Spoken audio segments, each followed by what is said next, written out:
ಸ್ನೇಹಿತರೆ ನಮಸ್ಕಾರ. ಬಿಗ್ ಬಾಸ್ನಲ್ಲಿರುವಂಥ ಸ್ಪರ್ಧಿಗಳು ಕೆಲವು ಸಲ ತೀರಾ ವೈಯಕ್ತಿಕವಾಗಿ ವಾಗ್ದಾಳಿಯನ್ನು ಮಾಡೋದು ಬಹುಶಃ ನೀವು ನೋಡಿರ್ತೀರ. ಅದೇ ರೀತಿ ಈ ಬಾರಿಯೂ ಕೂಡ ಕೆಲವೊಂದು ವಿಚಾರಗಳು ತೀರಾ ವೈಯಕ್ತಿಕವಾಗ್ತಿದೆ ಮತ್ತು ತೀರಾ ಪರ್ಸ್ನಲ್ ಆಗಿಯೂ ಕೂಡ ತೆಗೆದುಕೊಳ್ಳುತ್ತಿದ್ದಾರೆ. ಇಲ್ಲಿ ಗಿಲ್ಲಿಯನ್ನು ಕಾಲೆಳೆಯುವಂತಹ ಬರದಲ್ಲಿ ಅಥವಾ ಗಿಲ್ಲಿಯನ್ನು ಏನೋ ಒಂದು ಆರೋಪ ಹೊರಿಸ್ಬೇಕು ಆತನ ಮೇಲೆ ಅಥವಾ ಆತನ ವಿರುದ್ಧವಾಗಿ ಏನೋ ಒಂದು ಆರೋಪವನ್ನು ಹಾಕಬೇಕು ಅನ್ನುವಂಥ ಹೊತ್ತಿನಲ್ಲಿ ಕೆಲವೊಂದು ವಿಚಾರಗಳು ಬರ್ತಿದ್ದಾವೆ.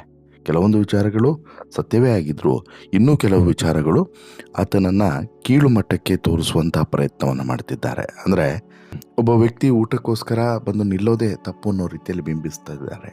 ಅದರಲ್ಲೂ ಕೂಡ ಗಿಲ್ಲಿಯ ಜೊತೆಗೆ ಚೆನ್ನಾಗಿದ್ದೆ ಆತನ ಬಗ್ಗೆ ಇಂತಹ ಮಾತುಗಳನ್ನು ಆಡ್ತಿರೋದು ಎಷ್ಟು ಸರಿ ಅನ್ನುವಂಥದ್ದು ಈಗ ಬರ್ತಿರುವಂಥ ಪ್ರಶ್ನೆ. ಇದು ಅವರವರ ವ್ಯಕ್ತಿತ್ವವನ್ನು ತೋರಿಸ್ತಿದೆ ಅನ್ನೋದು ಕೂಡ ಸತ್ಯ. ಹಾಗಾದರೆ ಗಿಲ್ಲಿ ಬಗ್ಗೆ ಈ ರೀತಿ ಚಾರಿತ್ರ್ಯವಧೆ ಆಗುವಂತಹ ಮಾತುಗಳನ್ನು ಆಡಿದವರು ಯಾರು, ಯಾಕೆ ಹೇಳ್ತಾ ಹೋಗ್ತೀನಿ. ಅದಕ್ಕಿಂತ ಮುಂಚೆ ನೀವಿನ್ನೂ ಕೂಡ ನಮ್ಮ ಚಾನಲನ್ನು ಸಬ್ಸ್ಕ್ರೈಬ್ ಮಾಡಿಲ್ಲ ಅಂದರೆ ದಯವಿಟ್ಟು ಕೂಡಲೇ ಸಬ್ಸ್ಕ್ರೈಬ್ ಮಾಡಿ ಸ್ನೇಹಿತರೆ. ನೋಡಿ, ಈ ಬಿಗ್ ಬಾಸ್ ಮನೆ ಅಂತ ಹೇಳಿದ್ರೆ ಅಲ್ಲಿ ಗಿಲ್ಲಿ ಇಲ್ಲ ಅಂತ ಹೇಳಿದ್ರೆ ಬಹುಶಃ ಬಿಗ್ ಬಾಸ್ ಮನೆಯಲ್ಲಿ ಈ ಬಾರಿ ಯಾವುದೇ ರೀತಿಯಾದಂತಹ ಒಂದು ಕದರು ಮತ್ತು ಕಲರವ ಎರಡೂ ಕೂಡ ಇರ್ತಿರಲಿಲ್ಲ. ತಮಾಷೆ ಮಾಡಿಕೊಂಡೆ ಎಲ್ಲರ ಕಾಲೆಳಿತ ಮತ್ತು ಎಲ್ರಿಗೆ ಏನೇನು ಕೊಡಬೇಕು ಅದನ್ನು ಕೊಡ್ತಾ ಬಟ್ಟೆ ಸುತ್ತಿ ಬಾರಿಸ್ತಾ ಕೂರುವಂತಹ ಗಿಲ್ಲಿ ಕೆಲವೊಂದು ಸಲ ವಿವಾದಗಳಿಗೆ ಗುರಿಯಾಗಿದ್ದೂ ಕೂಡ ಇದೆ. ಇನ್ನೂ ಕೆಲವು ಸಲ ತೀರಾ ಖಂಡನೆಗೆ ಗುರಿಯಾಗಿದ್ದೂ ಕೂಡ ಇದೆ. ಇನ್ನೂ ಕೆಲವು ಸಲ ತೀರಾ ಚೀಪಾಗಿ ಕೆಲವರು ನೋಡ್ತಾ ಇರೋದು ಕೂಡ ಇದೆ. ಕೆಲವರು ಬಹಿರಂಗವಾಗಿ ಮಾತನಾಡಿದರೆ ಕೆಲವರು ಒಳಗೊಳಗೆ ಮಸಲತ್ತನ್ನು ಮಾಡ್ತಿದ್ದಾರೆ. ಇನ್ನೂ ಕೆಲವರು ಏನೂ ಕೂಡ ನಡೆದೇ ಇಲ್ಲ, ಸಂಬಂಧವೇ ಇಲ್ಲ ಅನ್ನೋ ರೀತಿಯಲ್ಲೂ ಕೂಡ ಇದ್ದಾರೆ. ಆದರೆ ಈ ನೇರವಾಗಿ ಮಾತನಾಡೋರು ಮತ್ತು ಏನು ಸಂಬಂಧವೇ ಇಲ್ಲ ಅನ್ನೋರ ನಡುವೆ ಕೆಲವರು ಒಳಗೊಳಗೆ ಎಲ್ಲೋ ಒಂದು ಕಡೆ ಗಿಲ್ಲಿಯ ವಿರುದ್ಧ ಕತ್ತಿಯನ್ನು ಮಸಿತಾ ಇದ್ದಾರೆ ಅನ್ನುವಂಥದ್ದು ದಿನ ಹೋದಂತೆ ಗೊತ್ತಾಗ್ತಿದೆ. ಇನ್ಫ್ಯಾಕ್ಟ್ ಇನ್ನು ಮುಂದೆ ಬಿಗ್ ಬಾಸ್ ಮನೆಯ ಆಟವೂ ಕೂಡ ಹಾಗೆ ಇರ್ತದೆ.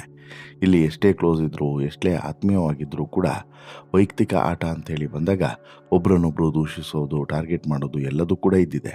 ಹಾಗಂದ ಮಾತ್ರಕ್ಕೆ ಒಬ್ಬರನ್ನೊಬ್ಬರು ದೂಷಿಸುವಂತಹ ಭರದಲ್ಲಿ ವೈಯಕ್ತಿಕವಾಗಿ ಮತ್ತು ತೀರಾ ಖಾಸಗಿತನವನ್ನು ಎಲ್ಲೂ ಕೂಡ ಟಚ್ ಮಾಡಬಾರ್ದು.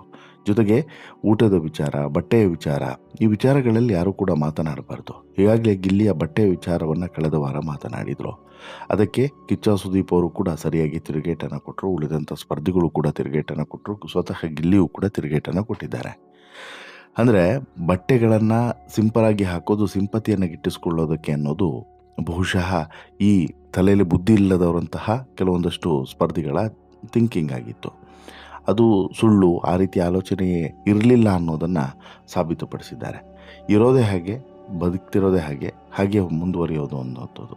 ಈಗ ಬಿಗ್ ಬಾಸಿಗೆ ಬಂದ ತಕ್ಷಣ ಲೈಫ್ ಸ್ಟೈಲ್ ಎರಡೂ ಕೂಡ ಬದಲಾಯಿಸ್ಕೊಳ್ಬೇಕು ಅನ್ನುವಂತಹ ದರ್ದೇನಿಲ್ಲ ಅಲ್ವಾ ಅಂತೇಳಿ. ಈಗ ಮನೇಲಿ ಹೇಗಿರ್ತಾನೋ ಹಾಗೆ ನಾನು ಇಲ್ಲೂ ಕೂಡ ಇರ್ತೀನಿ ಅನ್ನೋದು ಗಿಲ್ಲಿಯ ಲೆಕ್ಕಾಚಾರ. ಸೊ ದಟ್ ಹಾಗೆ ಇದ್ದಾನೆ ಅನ್ನೋ. ಆದರೆ ಇಲ್ಲ ಗಿಲ್ಲಿ ಆ ರೀತಿ ಇಲ್ಲ ಅನ್ನೋದು ಇನ್ನೂ ಕೆಲವರ ಮೂದಲಿಕೆಯ ಅಭಿಪ್ರಾಯಗಳು. ಏನೂ ಮಾಡೋಕ್ಕಾಗಲ್ಲ.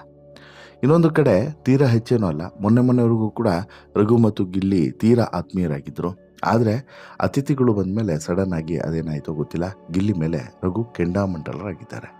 ಚಿಕ್ಕ ಪುಟ್ಟ ವಿಚಾರಗಳಿಗೆ ಗಿಲ್ಲಿ ಮೇಲೆ ರಘು ಹರಿಹಾಯ್ತಾ ಇದ್ದಾರೆ.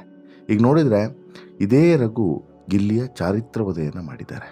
ಅಂದರೆ ಇಲ್ಲಿ ಗಿಲ್ಲಿಯನ್ನು ತುಂಬ ಚೀಪಾಗಿ ನೋಡಿದ್ದಾರೆ. ಜೊತೆಗೆ ಕೆಲವೊಂದಷ್ಟು ಮಾತುಗಳನ್ನು ಕೂಡ ಬಳಕೆ ಮಾಡಿದ್ದಾರೆ. ಯಾರಾದರೂ ಕೂಡ ರಘು ಆಗಲಿ, ಇನ್ನೊಬ್ಬರಾಗಲಿ, ಮತ್ತೊಬ್ಬರಾಗಲಿ ಚಾರಿತ್ರ್ಯವಧೆ ಆಗುವಂತಹ ಮಾತುಗಳನ್ನು ಆಡಬಾರ್ದು. ಬಟ್ಟು ಈ ವಿಚಾರವನ್ನು ಕಿಚ್ಚ ಸುದೀಪ್ ಅವರು ಕೂಡ ಗಮನಿಸಬೇಕು. ಈಗ ಬಟ್ಟೆ ವಿಚಾರದಲ್ಲಿ ಮಾತನಾಡಿದರೆ ಫೈನ್, ಬಟ್ ಊಟದ ವಿಚಾರದಲ್ಲೂ ಕೂಡ ಮಾತನಾಡೋದಿದೆಯಲ್ಲ, ಅದು ತುಂಬ ತಪ್ಪಾಗ್ತದೆ. ಯಾರೂ ಕೂಡ ಆ ರೀತಿ ಮಾತನಾಡಬಾರ್ದು. ಎಲ್ಲರೂ ಕೂಡ ಕಷ್ಟಪಡೋದು ಒಂದು ಹೊತ್ತಿನ ಊಟಕ್ಕಾಗಿ. ಆ ಊಟದ ಬಗ್ಗೆನೇ ನೀವು ಅಷ್ಟು ಕೀಳಾಗಿ ಮಾತನಾಡ್ತೀರಾ ಅಥವಾ ಊಟ ಮಾಡೋದೇ ತಪ್ಪು ಅನ್ನೋ ರೀತಿಯಲ್ಲಿ ಮಾತನಾಡ್ತೀರಾ ಅಂತ ಹೇಳಿದ್ರೆ ಅದು ಕೂಡ ತುಂಬ ಅಪರಾಧ ಆಗ್ತದೆ. ಈಗ ಇವರೇನು ತಂದು ಹಾಕಿರೋದನ್ನು ಊಟ ಮಾಡ್ತಿಲ್ಲ ಅಲ್ವಾ? ರಘು ಮನೆಗೋ ಅಥವಾ ಇನ್ನೊಬ್ಬರ ಮನೆಗೋ ಇಲ್ಲಿ ಗಿಲ್ಲಿ ಊಟಕ್ಕೆ ಹೋಗಿಲ್ಲ ಅಲ್ವಾ? ಈಗ ಗಿಲ್ಲಿಯ ಊಟದ ಬಗ್ಗೆ ರಘು ಒಂದು ಸಲ ಮಾತನಾಡಿದ್ರು, ಅದಾದ ಬಳಿಕ ಸೂರಜ್ ಮಾತನಾಡಿದ್ದಾರೆ. ಇವೆಲ್ಲವೂ ಕೂಡ ಅಕ್ಷಮ್ಯ ಅಪರಾಧ. ಯಾಕಂತ ಹೇಳಿದ್ರೆ ಯಾರಿಗೂ ಕೂಡ ಆ ರೈಟ್ಸ್ ಇಲ್ಲ ಊಟದ ಬಗ್ಗೆ ಮಾತನಾಡೋದ್ರ ಬಗ್ಗೆ. ಹಾಗಾದ್ರೆ ಏನು ಹೇಳಿದ್ದಾರೆ ನೋಡ್ತಾ ಹೋಗೋಣ ಬನ್ನಿ. ಇಲ್ಲಿ ಚಾರಿತ್ರವಧೆ ಮಾಡೋದೇ ಗಿಲ್ಲಿ ಅನ್ನೋಂಥ ಮಾತು ರಘು ಬಾಯಿಂದ ಬಂತು. ಅಷ್ಟೇ ಅಲ್ಲ, ತಟ್ಟೆ ಹಿಡ್ಕೊಂಡು ನಿಂತಿರ್ತೀಯ ಅಂತ ಹೇಳಿಬಿಟ್ಟು ಗಿಲ್ಲಿ ನಟನ ಬಗ್ಗೆ ರಘು ಹೇಳಿರೋದು ಈಗ ಸಹಜವಾಗಿ ಬೇಸರಕ್ಕೆ ಕಾರಣ ಆಗಿದೆ. ಹಾಗಾದ್ರೆ ಏನಾಯಿತು ನೋಡ್ತಾ ಹೋಗೋಣ ಬನ್ನಿ ಆ ಕಾನೂರು ದರ್ಶನನ್ನು. ನನ್ನನ್ನೇ ಒಂದಿನ ಮಸಾಜ್ ಮಾಡಿಕೊಡ್ತೀನಿ ಅಂತೇಳಿ ಕರೀಲಿಲ್ವಾ ಅಂತೇಳಿ ಗಿಲ್ಲಿ ನಟ ರಘುವನ್ನು ಕೇಳ್ತಾರೆ. ಆಗ ರಘು ಹೇಳ್ತಾರೆ, ಸರಿ ಇಲ್ಲ ನೀನು, ಅದು ಇದು ಹೇಳಿಬಿಡ್ತೀಯ, ಬಾಯಿ ಸರಿ ಇಲ್ಲ ನಿಂದು, ನಿನ್ನ ಪ್ರಾಬ್ಲಮ್ ಬಾಯಿ. ಇಲ್ಲ ಇಲ್ಲಿ ಇಲ್ಲ ಅಂತೇಳಿ ಹೇಳಿದ್ಯಾ, ಇಲ್ಲಾಂದರೆ ವೀಕೆಂಡ್ನಲ್ಲಿ ಏನೋ ಒಂದು ಹೇಳಿರ್ತೀಯ. ನನಗೂ ಗಿಲ್ಲಿಗೂ ಏನಾದರೂ ಒಂದು ಟಾಸ್ಕ್ ಸಿಗಬೇಕು ಅಂತ ಹೇಳಿಬಿಟ್ಟು ಆಗ ರಘು ಹೇಳ್ತಾನೆ. ರಘು ಹೇಳಿದ ತಕ್ಷಣ ಎಲ್ಲರೂ ಬಿಟ್ಟೋದ್ರು, ನೀನು ಕೂಡ ಬಿಟ್ಟು ಹೋಗ್ತೀಯಾ ಅಂತಲೂ ಕೂಡ ಕೇಳ್ತಾರೆ. ನೀನು ಕರೆಕ್ಟಾಗಿ ಮಾತನಾಡಿದರೆ ನಾನು ಕೂಡ ಕರೆಕ್ಟಾಗಿ ಮಾತನಾಡ್ತೀನಿ ಅಂತೇಳಿ ರಘು ಹೇಳಿದ್ರೆ, ಗಿಲ್ಲಿ ನಟ ಹೇಳ್ತಾನೆ, ನನ್ನ ಜೀವದ ಗೆಳೆಯನನ್ನು ಯಾರು ಏನೂ ಕೂಡ ಕೇಳಂಗಿಲ್ಲ ಅಂತಲೂ ಕೂಡ. ರಘು, ನಾನು ನಿನ್ನ ಗೆಳೆಯನೇ ಅಲ್ಲ ಅಂತೇಳಿ ಹೇಳ್ತಾರೆ. ಆಗ ಚೈತ್ರ ಕುಂದಾಪುರ ಹೇಳ್ತಾರೆ, ಜೀವದ ಗೆಳೆಯ ಅಂದು ಅಂದು ಇಡ್ತಾನೆ ಅಂತೇಳಿ. ಅದಕ್ಕೆ ರಘು ಹ್ಞೂ ಅಂತಲೂ ಕೂಡ ಹೇಳ್ತಾರೆ. ಅಭಿಷೇಕು, ನಿಮ್ಗೆ ಇನ್ನೂ ಕೂಡ ಗೊತ್ತಾಗಿಲ್ಲ ಅಂದರೆ ಆಗ ರಘು ಹೇಳ್ತಾರೆ, ನನಗೆ ಯಾವತ್ತೂ ಗೊತ್ತಾಯಿತು ಅಂತೇಳಿ. ಗಿಲ್ಲಿ ನಟ ಅವಾಗ ಯಾಕಣ ಹಾಗಂತಿದ್ಯಾ ಅಂತಲೂ ಕೂಡ ಕೇಳ್ತಾರೆ. ಆಗ ಒಂದು ವಿಚಾರವನ್ನು ಹೇಳ್ತಾರೆ.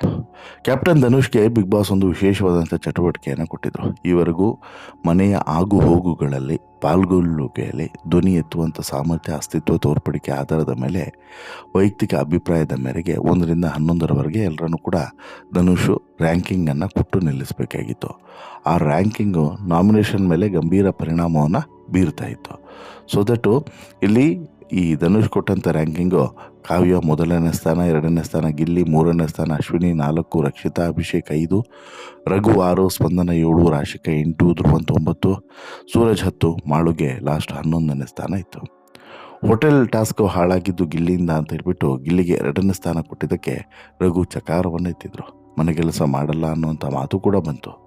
ಮನೆಗೆಲಸ ಅಂತ ಹೇಳ್ತೀಯಲ್ಲ, ಏನು ಮನೆಗೆಲಸ ಮಾಡೋದಕ್ಕೆ ನಾವು ಇಲ್ಲಿಗೆ ಬಂದಿದ್ದೀವ ಅಂತೇಳಿ ಗಿಲ್ಲಿ ಸಹ ಬೇಸರ ಆಗ್ತಾರೆ.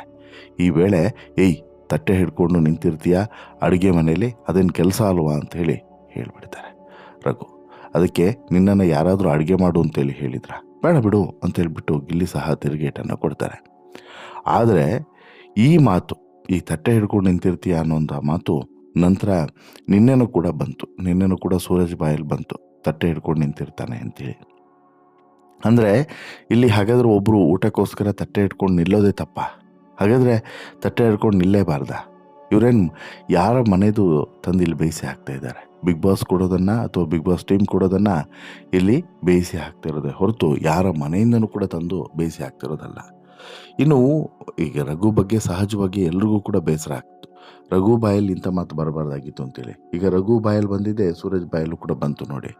ಅಂದರೆ ನೋಡಿ, ಇಲ್ಲಿ ಸಿಕ್ಕರೆ ನಿಜ ಜೀವನದಲ್ಲಿ ಗಿಲ್ಲಿ ಅಂತ ಫ್ರೆಂಡ್ ಸಿಗಬೇಕು ಅಂತ ಹೇಳ್ಬಿಟ್ಟು ಇದೇ ರಘು ಹೇಳಿದರು.